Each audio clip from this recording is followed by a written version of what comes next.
Kirurgija je...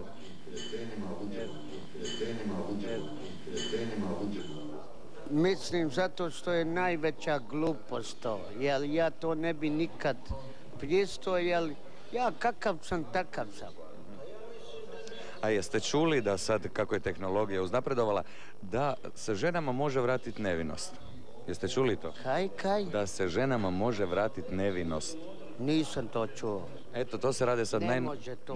Može. Imat ćemo mi gosta u emisiji koji će reći kako to radi. Može vratiti, dakle...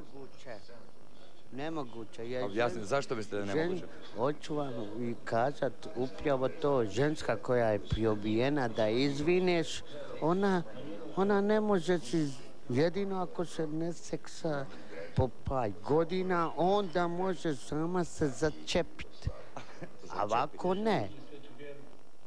Recimo, imaš ti ženski koji su imali muža, pa im je poginuo, pa se razočarali u muške, onda oni su po drugi put nevini. A mislite da je to u redu? Nije. Ne. Ja sam rekao nek se ženske troše kako hoće, a muškarci isto. A jeste čuli da se penis može povećati? Ne. I to se može? Može, ali ja to ne bi nikad. Ne znam, ja sam tu malo konzervativan.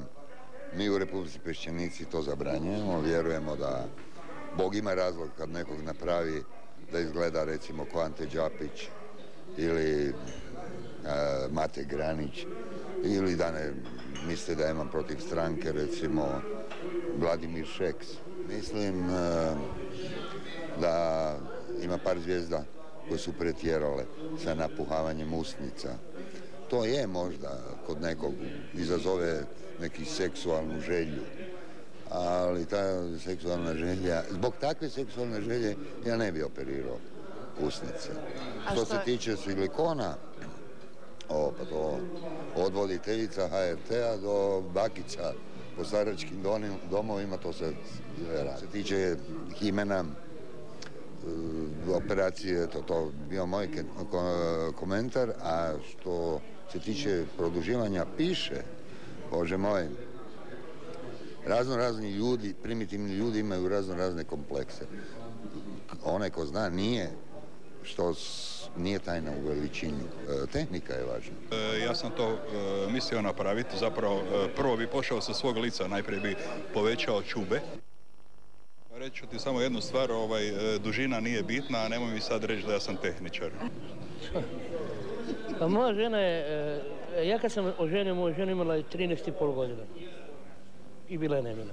To je sad nova medicina, to je napravila, ali mislim da to nema svrhe to raditi ponovo, taj presađivanje tog himena.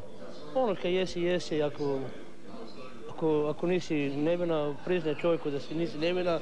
Mislim da bi čovjek više volio kad bi priznala iskreno da je imala posla sa drugime u seksualnom pitanju, nego da sad ide lagati čovjeka u početku ljubavi sa drugim čovjekom da ga laže, to mislim da je bez... Ne, ja inače imam mali penis, mjerio sam ga, imam 16,5, ali ne bi nikad produživao. Jer ja sam tehničar. Ja inače moj penis zovem Maradona.